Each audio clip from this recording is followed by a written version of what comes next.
अस्सलामुअलैकुम, welcome to nature फैला और मैं हूं आपका होस्ट डॉक्टर खादिम महबूब। आज की वीडियो में हम जो टॉपिक डिस्कस करेंगे वो ये है कि थायराइड डिजीज़ के बारे में जो मिसकंसेप्शन पाई जाती हैं उनकी हकीकत क्या है। तो इस वीडियो को एंड तक ज़रूर देखिए ताकि बेहतर से बेहतर इन्फॉर्मेशन आपको मिल सके।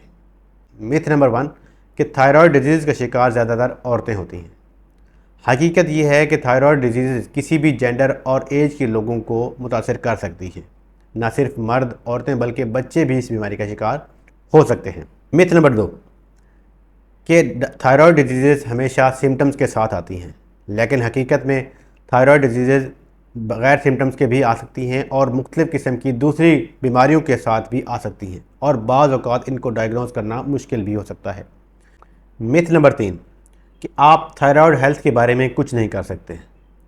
हकीकत में आप अपनी डाइट, एक्सरसाइज, स्ट्रेस को मैनेज करके और अपने लाइफस्टाइल को चेंज करके अपने थायराइड फंक्शन को इम्प्रूव कर सकते हैं और अपनी थायराइड हेल्थ को मैनेज कर सकते हैं। मिथ नंबर 4 कि अगर आप किसी थायराइड की बीमारी का शिकार हैं और मेडिसिन लेना स्टार्ट कर दी है तो आपके तमाम प्रॉब्लम्स हल हो जाते हैं।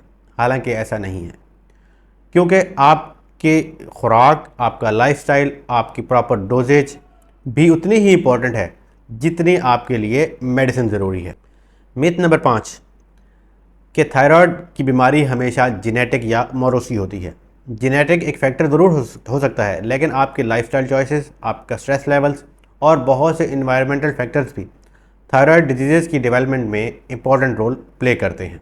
ये तो थे वो 5 कॉमन मिथ्स जो थायराइड डिजीज़ के बारे में पाए जाते हैं। हमने आज की वीडियो में इनको डीबंक करने की कोशिश की, इनकी हकीकत बयान करने की कोशिश की। वीडियो अच्छी लगी हो तो अपने फ्रेंड एंड फैमिली मेम्बर के साथ शेयर कीजिए। हमारे चैनल नेचर फैला को लाइक, सब्सक्राइब और शेयर ज़रूर कीजिए।